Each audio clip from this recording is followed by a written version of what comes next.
Leverkusen, thank you so much for coming on the Grapple Theory podcast. It's an absolute pleasure to have you here. Let's start by talking about the year you've had. We want to talk about the start to the year, because you've had a really good start to the year, and it's only been a few weeks. But I want to go back to, the back end of last year, because that seemed to be the time when you really, hit the spotlight, and, everything seemed to be coming up Rayne. Yeah, it was crazy. Well, firstly, thank you for having me on. But, when was it? November was when I won my first belt. And that's after there, it just went. It was really weird. London buses, isn't it? It's the situation, isn't it? One belt, and then another that's coming straight. It was London buses, wasn't it, for you? But with belts. Yeah, literally. I won my first one on the Wednesday, and then won another one on Saturday, and then 4 weeks later won a tag belt with Laura. So. It was all in 6 weeks. It's been a crazy time, hasn't it? Crazy. Have you had time to process that, actually sort of digest what's happened? You know what? I don't know. I still cry whenever I see the video of me winning my first belt. That's so lame. I watched it again today because the full YouTube match is actually on now, and I watched it and I cried. I cried again. That's not that's a big moment. I was going to ask, what is that feeling like? Again, we've spoken to loads of people here who have won plenty of belts, tons of gold, but as someone who's had the year that you've had, where you've really started to make a name for yourself and climb that ladder, what is it like when someone puts that first belt on you, when someone gives you that validation almost of you're the person that I want to hold the belt, and it's your first time getting that nod from someone? What is that like internally? How are you feeling? It's a lot of pressure. I felt a lot of pressure at the beginning. I've got my first defence with my first belt next Thursday. But it felt my mum really explained it very well to me, because I just couldn't stop crying and I didn't know why. For weeks on, I just was crying loads, and she was like, Rayne, it's probably because you feel like a big weight has been lifted off your shoulders. Someone believes in you, someone can see the hard work you're putting in, someone can see the grind and how much you want it, and it's that recognition that someone has seen it. And at first it was just the one person, and then obviously another promotion saw it, but that first inkling was right, I'm doing the right thing, I'm going in the right direction. Because I've said it before on another podcast, and I think a lot of people know that I was a dancer before, and I was trying to be a dancer I was in college, and then I left at 21 and started wrestling at 23, so when being a dancer, it was just hard. I didn't have that, you'd never had that recognition. I put in so many hours, so much work. I was going to ballet since I was 3, so much effort in that to never get anywhere. And stepping into wrestling, which is basically dancing and acting, just in a different form of performing. It's still performing in my eyes, but just on a different stage. Yeah. But that, it felt like a huge weight being lifted off my shoulders. Someone believes in me and someone can see that I can succeed in this. And it just is a feeling that I really can't. I feel like I'm terrible at explaining it, because I can't quite put it into words yet still. No, I get that feels for someone to believe. No, I get that. And we've spoken to a few people on the podcast, the likes of Debbie Cattell and Roy Johnson, who have done things like powerlifting, where again it's more it's proper sport, right? You're the best when you lift the most, and that's what makes you the top person. But wrestling, as we've talked to them about, is different, isn't it? It's that thing where you're the best because someone has put their validation in you that you're the best, not that you're necessarily the best. In terms of technical wrestling or whatever, however you want to judge it, it's just that person running the promotion has been you're the best because I want the belt on you. Exactly, because it's so subjective. It's because it's subjective, it's really hard to judge yourself. I feel that's the worst thing. You're why? What am I doing wrong? Why was this not a good match? Why is the belt not on me? What can I be doing? Whereas there's, like you said, powerlifting, it's you can do a 400 kg deadlift or you can't. Yeah. But with wrestling, you need to be but why doesn't this person like me, or why doesn't the crowd like me? And that can really like get in your brain, you know. Oh, for sure. And that's something I was going to ask, because I think like I listened to the podcast where you talked about your dancing as well before, and I wanted to ask, like, is that something coming into wrestling and before winning that first belt, is that something that you think played on your mind as like is this going to be dancing all over again, where like, you know, you put in that grind and the effort but not reach the goals you want to reach? You know what? I never felt like that about wrestling. No? Because I think I finally got rid of that. But with dancing, I put so much pressure on myself. And with wrestling, it was, I just went to training because I loved it. I loved it. And I honestly was like so content with just training and just being on shows and just doing indie stuff, and like it kind of, I was just so happy doing it that it became more and more like accessible, like, you know, I can get to the WWE, you know, I can get to America one day because I just loved it so much. It felt so natural and I wasn't putting pressure on myself. It feels like it's an organic route that I'm taking, whereas dance, I ended up hating it, and I needed to get a job. Like, I needed to get a dance job because otherwise I'd be a failure or whatever. I started hating it, whereas with wrestling, I just love it, and like I love training. I never used to like dance training. I only used to like doing shows. I love shows, but I also love training. I look so forward to my Tuesdays and my Wednesday nights and my Saturday mornings at training because I love it. So I honestly didn't feel like that at all going into it. I just thought, you know what, if I love it, I love it. If I don't, I don't. And I'm not going to put any pressure on myself. And luckily, I just did like it. So. All worked out. No, that's great to hear. That's really lovely. That's really heartwarming to hear. And like, again, we've had people on the podcast recently who have like just bigged you up so much. Like, we had Evie Madden on, recorded it. It's going out this weekend. We literally just announced it like half an hour before I popped on here. And she was talking about, like, obviously coming up with you in, like, UBW and things like that, and training with you, and the match you had at UBW. And, like, about the fact that you guys, like, I think she said, like, you traveled together once and you were talking to her about, like, wrestling and how, like, you didn't know how you were going to balance it because you wanted to do some sort of, like, accountancy exam or something, and she was just like, no, go for wrestling because, like, that's clearly where your passion is. So, like, she could see that, and, like, it seems like a few people we've spoken to have just really seen that in you. So that's really nice to hear, and, like, it's really cool to see you getting those rewards out of it now. Yeah, like she's a cool chick, man. I do really like her, and I hope that I get to share the car with her a lot more because that was actually really fun. It was only like an hour, but it was fun. Yeah, it's so nice that people are saying nice things about me. It makes me go giddy. I'm like, Well, that's sort of the thing, isn't it? Like with getting belts on you and stuff as well, isn't it? It's like we say, it's that sort of having to deal with the fact that, like, someone else thinks you're good rather than you thinking you're good, and that can be like a pressure in a way, but also like a kind of, I don't know, but I don't know about you, but like with me, it's sort of like an embarrassment. I don't like people saying I'm good at something because I'm like, no, like, don't say that. Like, that makes me feel awkward. I don't like hyping myself up in any way. Do you know what I mean? yeah, I get that. I get all like, get really red and stuff when people say nonsense. Well, so like when you were doing your dance, what kind of dancing were you doing? I'm just curious now. Now I'm just curious in terms of the dancing about the juxtaposition between the dancing you were doing before and the now sort of like metalhead rocker Rayne Leverkusen that we see in the ring. Like, how different are those two people? They're very different.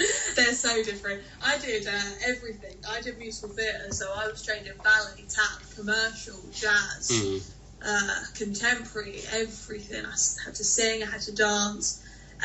They don't teach you headbanging there, though. No, they don't teach you headbanging, but I did get to sing some rock songs while I was there. It was in my second year. We had like a rock pop section where we got to sing songs we liked, and all I sung was like Guns N' Roses, you know. Nice. So and everyone was like, "Oh, this is a good song." And I'd be like, "How do you not know this song, man?" Like, no one knew the hell what I was singing, and I was just like singing all my favourite rock songs like AC/DC and stuff. And everyone was like, interesting. Like, I forgot what I was singing, but yeah, they were like, "Oh, this is a bit interesting." You know, like some 80s rock is a bit out there. They're like, "Well, I've never heard anything like it." Yeah. Oh, that's it. I sung AC/DC. Yeah, you. Oh, You Should Be All Night Long. Yeah, absolute banger. Great song. Yeah. And yeah, but obviously it's a bit rude. So everyone was like. How my stars? How can you be thinking about that? I've always loved it. I've always loved it. Like I've always loved rock music and stuff. That's something that's never changed. I just feel like I could be myself in the ring. I felt like I was a very different person doing dance, and I wasn't my real self.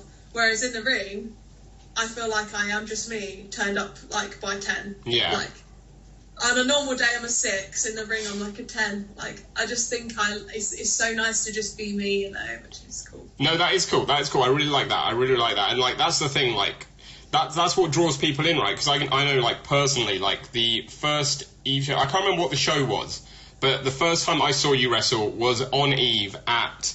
It was when they were at. What was the venue called? I can't remember the venue before, like what they had now, where they were for only a few months. They only did a few shows there. Signature Brew. Yeah.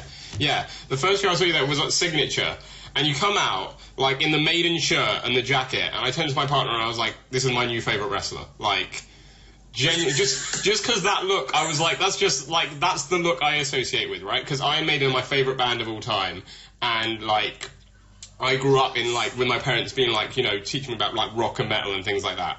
And so to like see someone in the ring embody that, I was like, that's amazing. Like that is the greatest thing. So I really like that. Oh, thanks. Well, you know, like fans love rock music. I was like, hell yeah! Like I'm a fan of wrestling. I know what wrestling fans like. I'm gonna fucking come out in an Iron Maiden shirt, you know, and just like, yeah. So yeah. No, I love Thanks. it. That's so sweet. No, it's great. It's great. The look's great. Like everything you do is fantastic, and it's really good to again see you having those moments now. And we talk about moments. We'll take it back to last year in a sec, but I want to talk to you about Eve. About just because, as well as that tag win, we've had a few people on recently, but we had Nina Samuels on before the show, and then after the show we just recorded Not Gone Out Yet with Session Moth, and we've been talking about the craziness that was the Eve 100, because again, it was just like, felt so bad for Dan because it was such a mental day for him. Like the couple of days before, so many cancellations, people dropping out, and like I would have hated to be him in that situation. But you guys put on just, I think, one of the greatest wrestling shows I've ever seen in my life. Yes, it was. I love that. Yeah, it was manic. I can't even tell you. It was so crazy. No one, like, we didn't know who each other were going to be in the Rumble and stuff. Like, we had no idea. So, oh wait, was that Eve 100 yet? Yeah, it was. Yeah. And so it was just manic. Like, you had Nina Samuels doing a list, like in the dressing room, like, okay, we're gonna make this person go out, and then this person, and then, but everyone was like, who's Stone Cold? Like, because then we didn't put who was being who. She was like, everyone's like, who's Stone Cold? Like, who is Kane? Like, who are these people? Like, no one knew who actually each other was, which was hilarious. Planning that was crazy. Yeah, I did feel really bad for Dan because obviously so many people were sick. So you had like people doing doubles and triples. Like, I don't know how those people done it. Like, congrats to those guys who did like 3 entries. Like, one was hard enough. Like, yeah. I was like done after 1. Did you volunteer for Kane, or was that like put on you? Like, because I mean, you played it brilliantly. It was great, especially like once Alexis comes out and you're all going around the ring to Amarillo and you're just so dead faced, like as if you don't care. But I imagine underneath you're probably not like that. I was not dead faced under that mask. I tell you that. I was literally crying with laughter. Like, because I had the mask on, I was just crying. It was so funny. No, Sid Scarlett gave me the idea of Kane, because I was like, Sid, I don't know who to be. And he was like, mate, it's so easy. Kane and Rayne. And I was like, oh, cool, I'm going to be Rayne Leverkusen. So it was great. I mean, that was fun. I mean, I asked you about it, didn't I, after the show, about, like, what was the better, that or the tag titles. Are you sure it was the tag title win? Because for me, like, I don't think anything I can see for the rest of the year will top that Rumble. Like, I just can't imagine anything being better than that.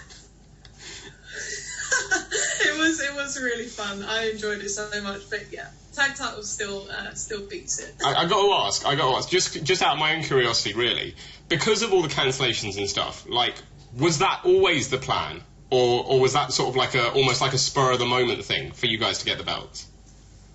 No, Dan put us in a group chat, and He said, "Hi, hey, how are my new tag champs?" This was like a few weeks before Eve. "How are my new tag champs?" And I was like, "Dan, I think you've got the wrong people in the group chat." Like, I literally was like, "You've got the wrong people." And then he said, "No, I haven't." And then in the office, I started crying, going, and then everyone was like, "What's going on?" And I was like, "I'm gonna be a tag team champion," which was like crazy. So yeah, weird. That's cool though. I'm glad that, like, because again, just because as a fan watching it, like, because of so many cancellations, I didn't know like what had been pre-planned and what was just spur of the moment because there were so many cancellations. But it's cool that was pre-discussed. So like, again, like from like the year you've had, you know, especially in this year, debuting for Eve as well in the last 12 months, and then coming up like really quickly, and him wanting to put those tag belts on you and Laura. How does that feel for someone like Dan, who is notoriously like hard to please when you're trying to get on a show like Eve? Like, you know, he wants you to be at your best before you get on the show. And then for him to even have that faith to like put the tag belts on you, how does that all feel in such a short space of time?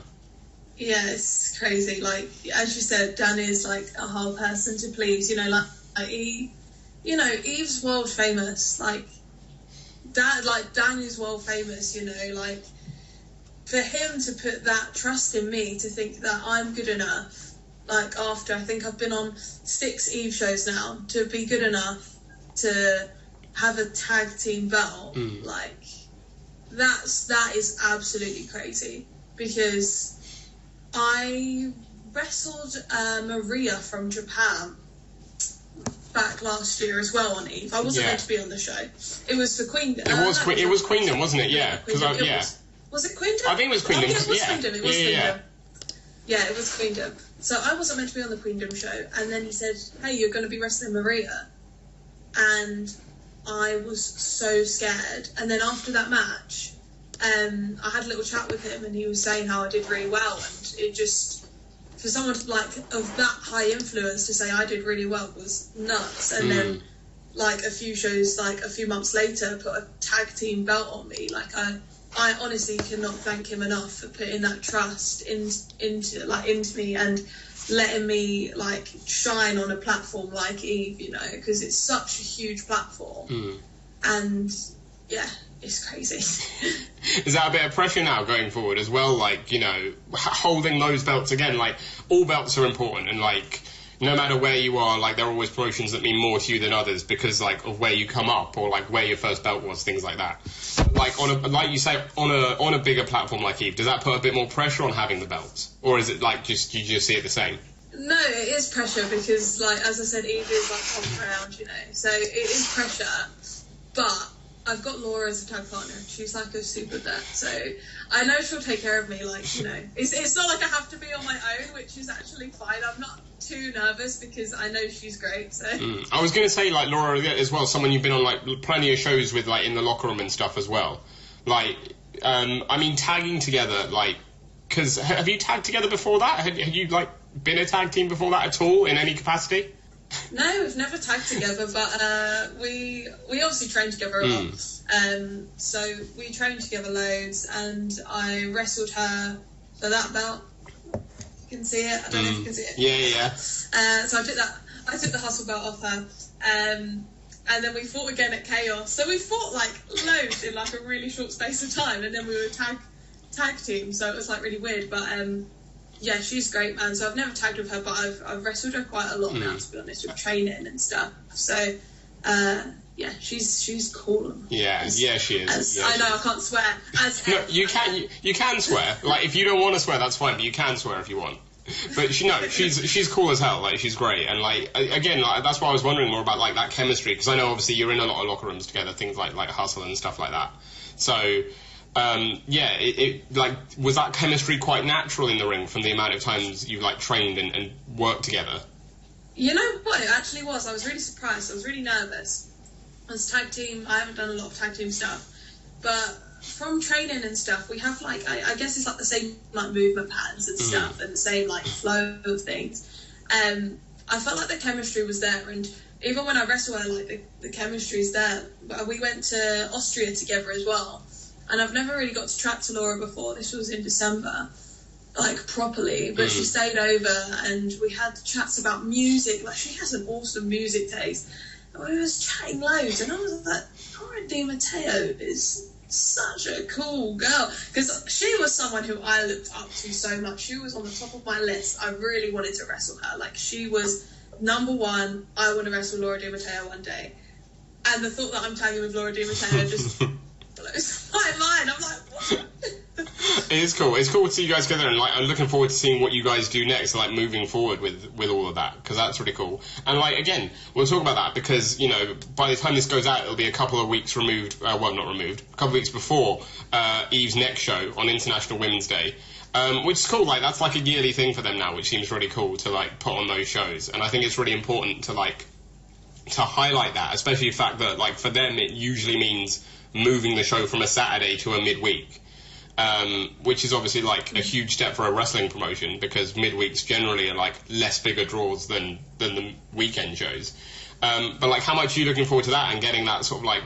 Well, I don't know. Your match hasn't been announced yet, but I assume it'll be a title defense. But whether or not it is like that first match under your belts together, like as champions.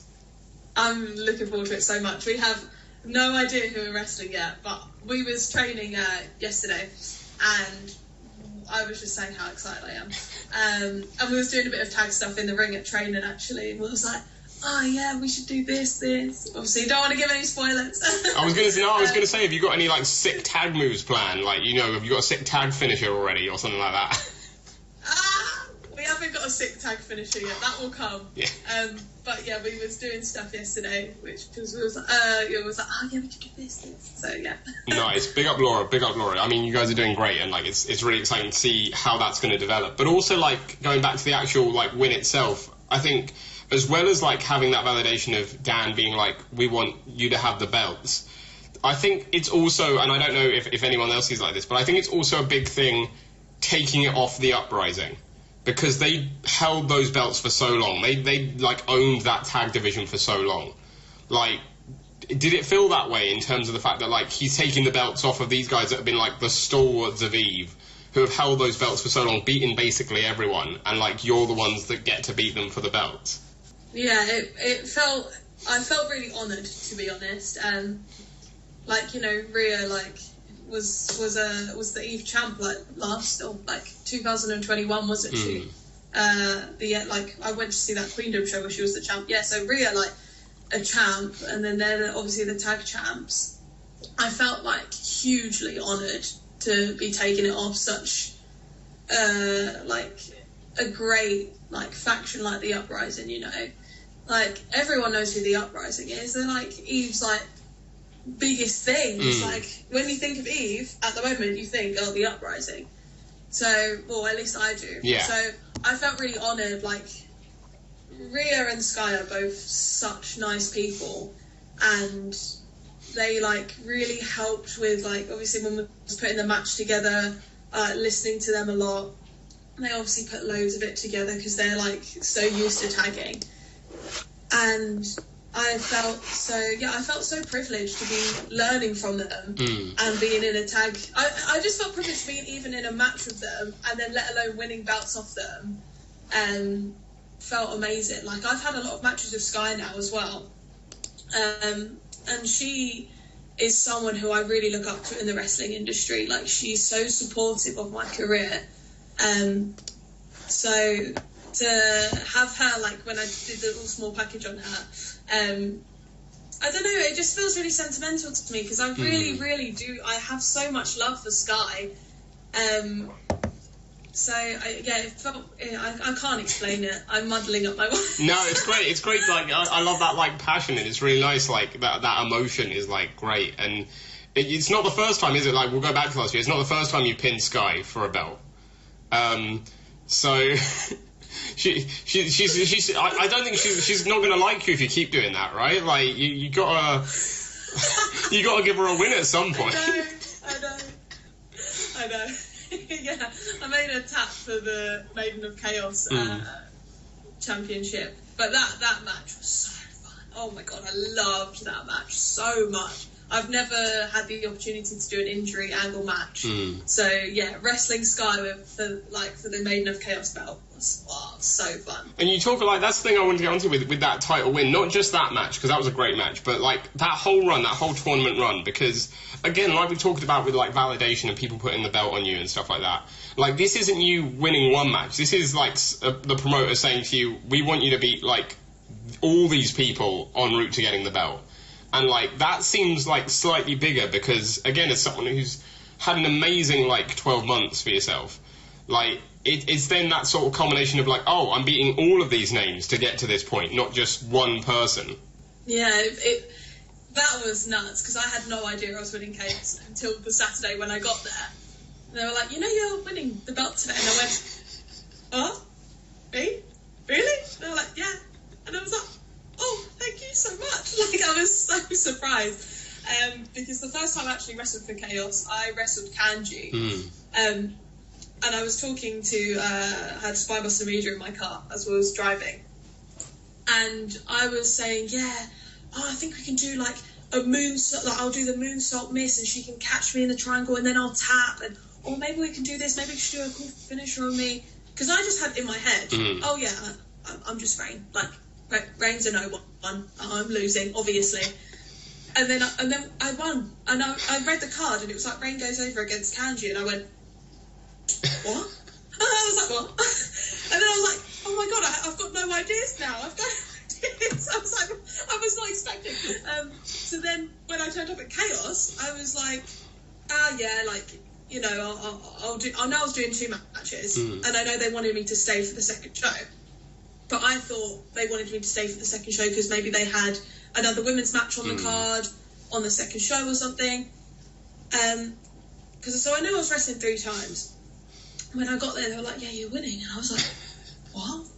Like, that is so much, that is so much pressure on me. Like, to win the Chaos belt is like, I said it in my last podcast, but like Ginny's held that belt, like that's a big name.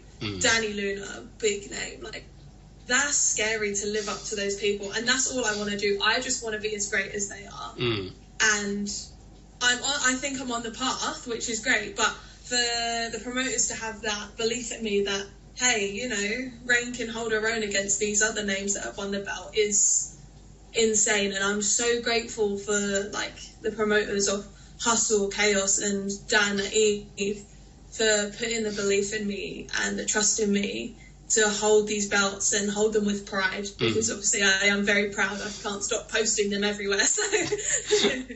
And like, again, like that's really cool. And like talking about like, that's just made me think about it in terms of, again, I guess when you start out, you're a trainee and you're having like, when you get matches on shows early on, it's normally like a losing match. Like you said, like you assumed the one against Kanji would be. And like you sort of I imagine you probably get a bit used to that. Like you said, like that was just your automatic assumption.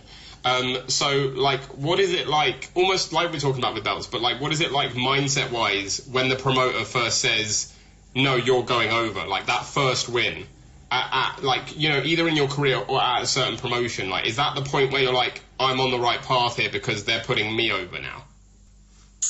I guess so. I've never really felt, I forgot what my first win was, to be honest. I've got it written down on my notepad, but I don't know, because obviously winning and losing doesn't really matter, does it, in the wrestling industry? When it's a belt, then that's like mind blowing to me.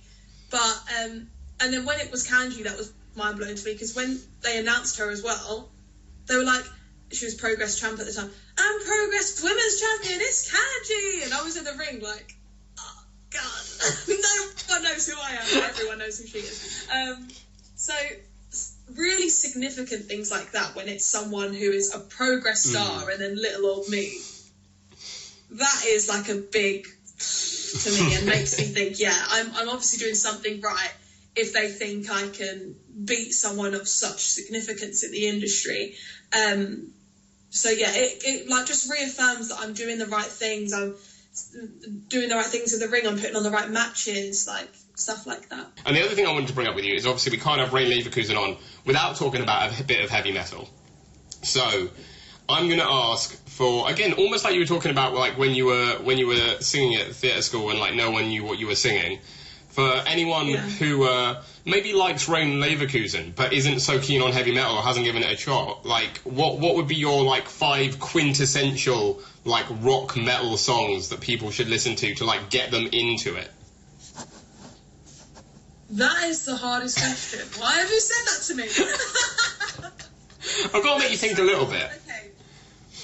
Okay, I think if you're a bit into hip hop and you like rap, maybe you should try The Dirt by Motley Crue, because it's got a rapper in it, I forgot his name. I love Motley Crue, they're like my favourite band, so if you're in like a rap sort of mood, then go for that because it's got a little rap bit in it. I think for soft rock, you can go for like a Guns N' Roses ballad, maybe like, I don't know, Civil War is like my favourite Guns N' Roses song, so we can go for Civil War. And then Stephen, I love Stephen by Alice Cooper. Alice Cooper's like, so Motley Crue my favourite band, but Alice Cooper is my favourite like guy overall. Right. I've listened to him for ages. And then I think for some fun, let's go for a Steel Panther song. Let's go for like Glory Hole. I love a bit of Steel Panther. And then I don't know what another one could be. Anything by Alice Cooper. Let's go with that. Anything by Alice Cooper is great. Alice Cooper is great. I don't know if you've seen like you know the like Def Leppard Motley Crue tour that's coming to the UK next summer. Yeah. So like they've announced like, because at first like on the first leg of the tour it was Poison supporting them, but now they've announced these like new. And then Cooper's doing it in America. Yeah. And I'm like, well, I swear to God, if they bring Cooper over here, that's just golden, right? Like that'll be great. Yeah. No. Me and my brother were like, we've seen too much of. Well, we haven't seen too much of Motley Crue, but we have, because we saw them. When they came over like 4 years ago, and Vince Neil is not the greatest singer anymore. No, I was like, we're done with Motley Crue now. We'll just listen to the CDs. Yeah, I mean, I saw them longer ago than that. I saw them like 10 years ago when they played again, like with Def Leppard, and they had Steel Panther supporting. Yeah. And like even then, his voice was like, you're like, no, this isn't good. Like you're more listening to everyone singing it back to him rather than you are listening to him singing. But I still got tickets. It's still such a good show. Yeah. I just love it. I think it's funny when they're bad as well. Like when I saw Kiss, Paul Stanley cannot reach any of those high notes, and I thought it was hilarious, but I had the best time. But people like Alice Cooper and Iron Maiden, like, they're still amazing. Oh, Guns N' Roses, like, they're still, like, as good as they were, like, 20 years ago, you know? They're like, Alice Cooper's, like, 70-odd and still puts on an awesome show every time I see him. I think I've seen him, like, 14 times now, and I'll never get bored. That is a crazy amount of time to be seeing Alice Cooper. Like, that's mental. Yeah, I think I've been, like... When I was 8, I went to my first Alice Cooper concert, and then I saw him like twice in 1 year with Hollywood Vampires, and then he done his own tour. Nice. As well. So yeah, I've seen him a lot. Nice. That's cool. That's cool. I respect that. I respect the grind of going to gigs there. Like that's cool. I do respect that. Have you got any plan? Have you got any coming up? Like, is it tough to book gigs just generally when you're wrestling? Because like, I mean, sometimes they fall on midweeks, but a lot of London ones always fall on weekends, and that's the hardship, I imagine. Yeah. I've got Iron Maiden booked on the 8th of July. Then I've got Hollywood Vampires on the 9th of July, so that's a crazy weekend. And then I've got Tenacious D sometime in June as well, which is on a Friday. Yeah, I'll see you at that one. Oh, sweet! And I'll see you. I might see you at Maiden, but I don't know if that's the first date or the second date. So I might do, but. I don't know what. I think it's the second date. I've got tickets for the second date, so if it's the second date, I'll see you there as well. See you see you in the pit. That'll be great. Oh yeah. That'll be good. No, I like that. Those are all great. Like Tenacious D are brilliant. Jack Black's hilarious. Like it's like. But no one liked that film when it first came out. Like I've always loved that film, but it's now a cult classic. Like I always loved that film, but I'd never listened to Tenacious D before seeing that film. So for me, it was just a really, like, good, bad film. You know what I mean? Like... Yeah. Like, one of those films that's just so bad that you're like, I love this film. But, like, I'd never heard Tenacious D before that. So... Yeah, they're so good. And then they brought out their album after Rise of the Phoenix. I went to that concert as well in Brixton Academy, and that was just great. So funny. It's just great live band. Metal bands, like metal and rock bands, just know how to put on a show. Like, so much better than pop acts do, in my opinion. Like, you know you're going to get a show. 100%. And 100%. You get fireworks, you get fire, you get drummers going on roller coasters above your head and shit, you know? Like, and that's crazy. That's why you forgive it, Jimmy right? Simmons flying and spitting blood and stuff. It's great. Exactly. That's why you forgive it, right? Because if you went to see, like, Ed Sheeran or Adele and they sucked at singing, everyone would tell you it was shit. But, like, when you go and see Motley Crue, you don't even care that Vince Neil can't sing, because the show's so good that you're like, this is ridiculous. Yeah, because, like, Nikki Sixx has got a microphone on fire. You're like, yeah, I don't give a shit about singing. You know. Although, to be fair, with the Motley Crue one, I wish they'd said that Mick Mars was retiring before I booked tickets for that. Because that was upsetting to me. Oh, yeah. I was like, I can't believe I booked tickets for that, and Mick Mars is retiring. Because, like, he's my favourite member of Motley Crue. Hey, he's my brother's favourite member as well, actually. I feel like he quite embodies me, just because I feel like inside I'm quite a grumpy old man.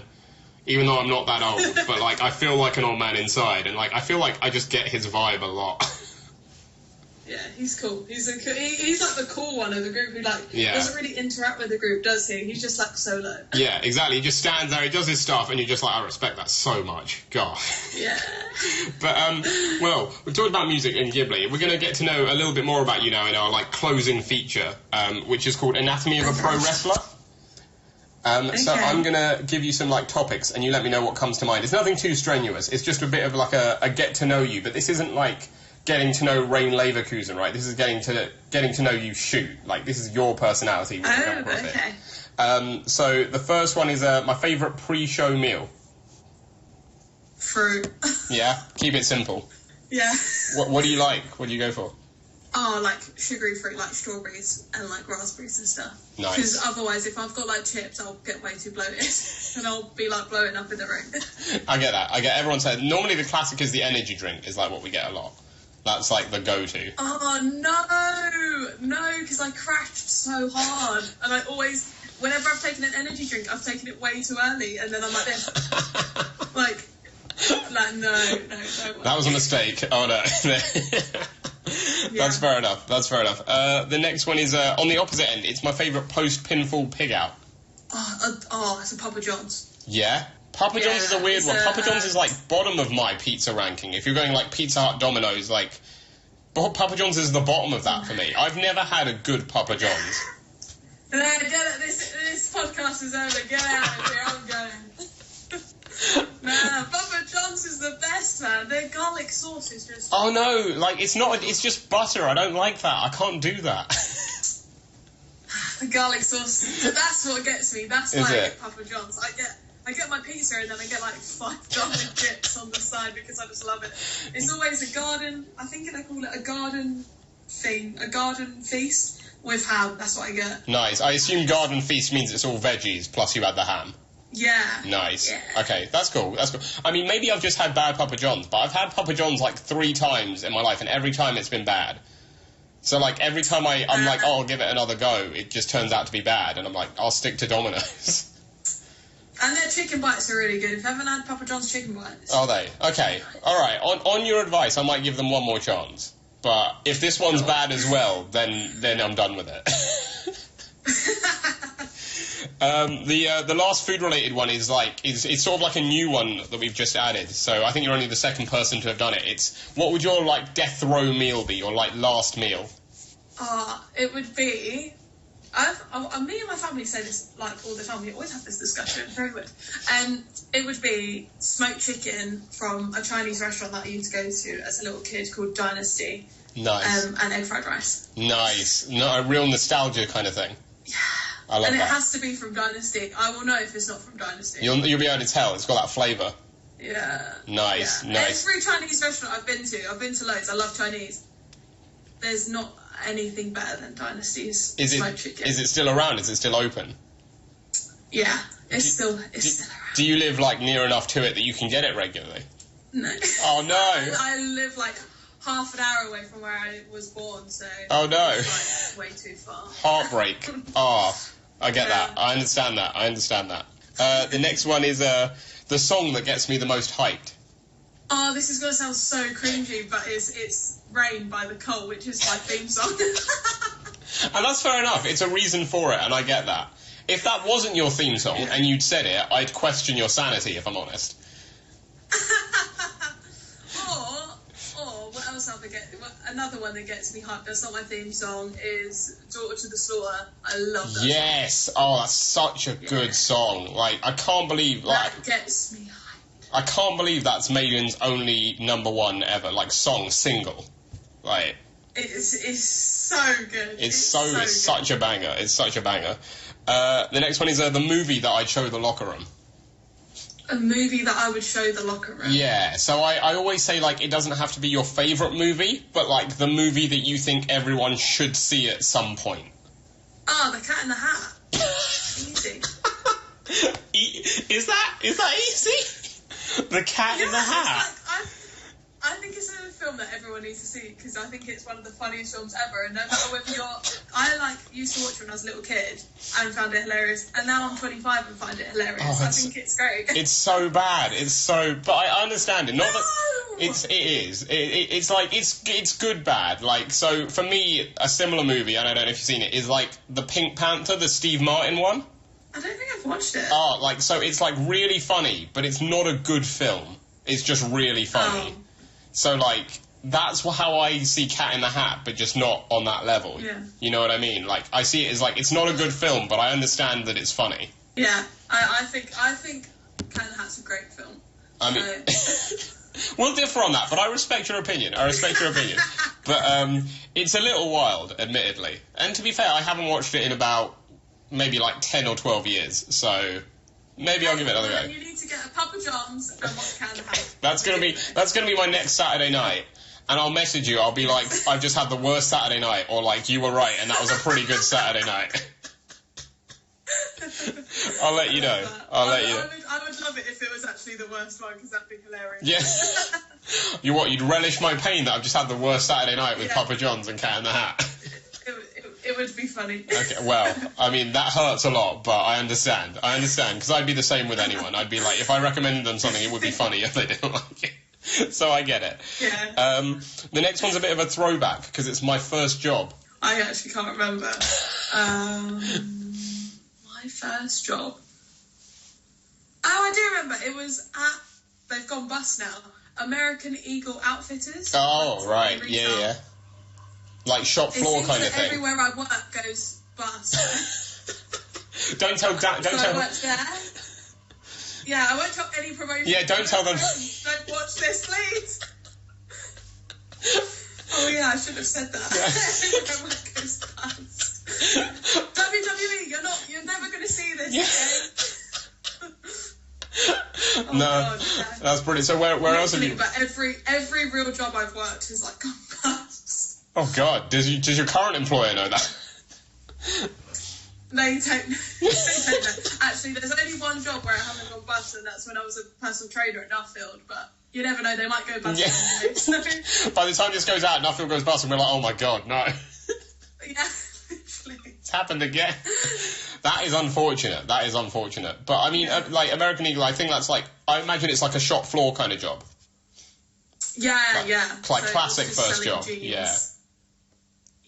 Yeah, sweet. Fair enough. Did you enjoy it apart from the fact that it went bust afterwards?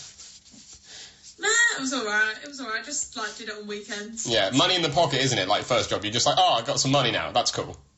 Yeah, but you know what? All these companies go bust after I leave. Ah. So, promoters watching this, you better keep me on your shows, otherwise you're going to go bust. That's the curse. Yeah, it's not you being there, it's you leaving that's the curse. Yeah, it's like I will leave and then the company will go bust. It happened to that. It happened to the Misguided store in Westfield. It happened to 2 restaurants I worked in. They both went bust after I left. So I've obviously got a curse. And that means now that you can't ever fulfill your dream job of working at Dynasty. Yeah, because I never wanted to go bust ever.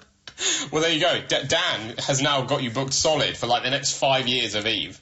Cause yeah, I could never lose my tag belt because otherwise, you don't want to risk it. Dan, you don't want to risk it. You don't want to risk it. Love it. The next one is it's the only time we really get a little deep on the podcast because it's my greatest fear. My greatest fear. My greatest fear is that I will not live up to what I would like to be. Does that make sense? Yeah. Yeah. I've got very high expectations of myself. Now that the wrestling's going really well, my goal, and I've made this public on other podcasts and stuff, my goal is WWE. And my biggest fear is that I will never achieve it one day. So I'm trying to learn to be happy with like my current situation and like live in the moment a bit more. But I guess that's my biggest fear, is that I'll never amount to what I feel like I want to. Sure. But like we spoke about before. That is deep. Yeah, it is. But like we spoke about before, it is tough to not like put that pressure on yourself and like sort of not have it hanging over your head. So I understand that. Like, but you are doing great work, and like I think it's important that like you're told that as much as possible, because you really are, and like hopefully you achieve that goal. But I think that like even if you didn't, I don't think you should like hold that against yourself in any way, because you are doing fantastic work. Oh, thank you. Really appreciate that. No, of course. But like I get that. Like everyone wants their dreams come true. Everyone wants to like achieve those goals. But I think it is important to like not have perspective as such, but like, you know, again, like you say, live in the moment and enjoy the things that are happening while they're happening. Yeah, definitely. For sure. I mean, like you're an Eve tag champ. Like you got to enjoy that. Hell yeah. The next one is it's a two-parter because it's my favourite match ever, and I want one that you've been in and one that you've watched. Okay. Oh, that's hard. Okay, my first one I've been in, that's very easy. It was my second match against Nina Samuels at Hustle in Hackney Wick. Nice. I just loved it. Do you want me to say why I loved it? Yeah. Go on. Yeah. No. We like to go in depth. Yeah. Well, we wrestled once before, and that was my favourite match. And then we wrestled again, and then that was my favourite match. That woman just has so much knowledge. She's just the best person to wrestle. She is such an amazing inspiration and mentor in the ring. She will literally guide anyone through everything. And I just loved that match because I've never had to... Like, I just felt like the story made sense, and I'm such a story person. I love the story, and I love the psychology of wrestling. And that match is my favourite because I just feel like the story was just so clear and it was so there. And we did, like, a big surprise finish where, like, she was, like, beating the crap out of me. And then I got a roll-up, and the roof exploded. And it was, like, such a shock. But we told this story of the vet and the rookie, and... everything she does to me is super comfy anyway, so I've got to love that. Like, she's like the best wrestler. I think she's the best wrestler in the UK at the moment because everything she does is amazing. She's the best character, incredible knowledge, and yeah, that's why it's my favourite match, especially because all my friends were there and my family were there, which is just always nice, obviously. And the Colour Factory is like the best venue ever. It is a lovely venue. It's amazing the way you get to walk down the like stairs and stuff. You feel like a superstar. It's amazing. So yeah, that's my favourite match so far. And then my favourite match I've ever watched. That's so hard. I imagine there's a lot. There's always a lot for everyone, right? But like, there's so many. That's such a hard question. Oh my god. Do you have like a go-to that's like the one you tell people to watch if they ask about wrestling? It was Shinsuke and Sammy from years ago. Yeah. It was Takeover, wasn't it? Yeah, it was on NXT Takeover. That is I haven't watched it recently, but I remember watching that thinking, this is the sickest match I've ever seen. And I do need to go back and watch it because I haven't watched it in ages, I must admit. But at the time, I remember that was one of the best matches I've ever seen. And I think I'd still say that, to be honest. Yeah, that's a cracking match. That's a great shout. Yeah. The next one is my favourite animal.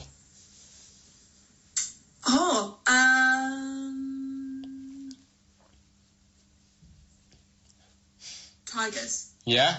That's a good shout. Yeah. Tigers are pretty cool. Yeah. Yeah.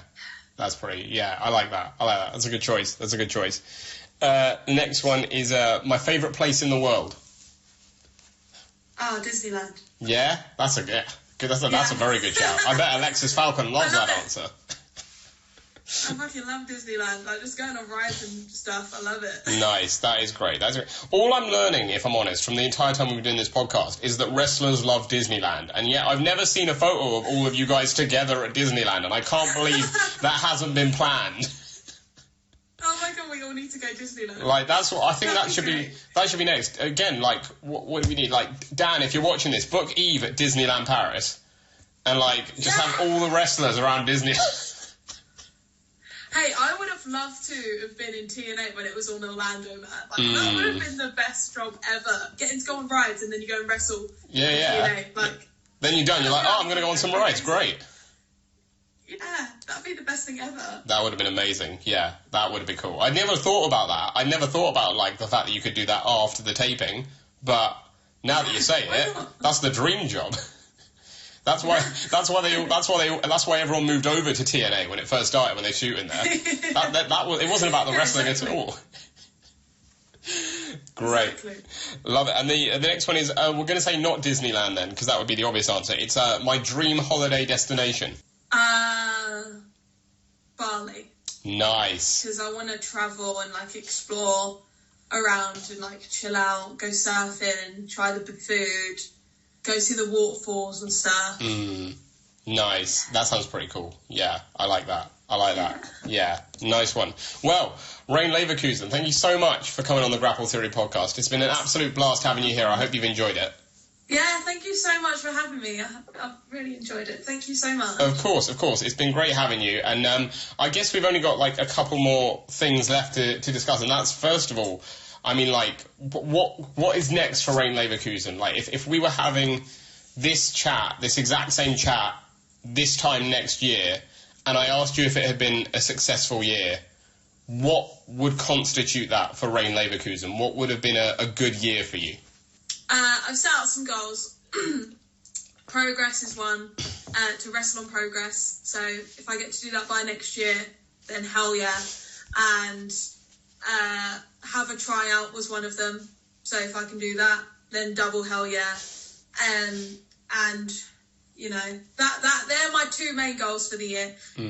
Anything else is an absolute bonus. So nice. Awesome. Well, that leaves us our last thing, because we always leave our guest with the final bit of promo time. So if anyone sees you on a poster or on social media wrestling somewhere, like Hustle or Chaos or Eve or anywhere else in the country, anywhere else in the world, who knows what the next 12 months can bring. But if anyone sees you on a poster, at a match, at a show near them, why is Rayne Leverkusen going to steal the show? Because I'm going to bring bad assery to the show. You're going to get me chopping some bitches up, making it rain. You're going to get some cool music as well, so just come and watch me wrestle.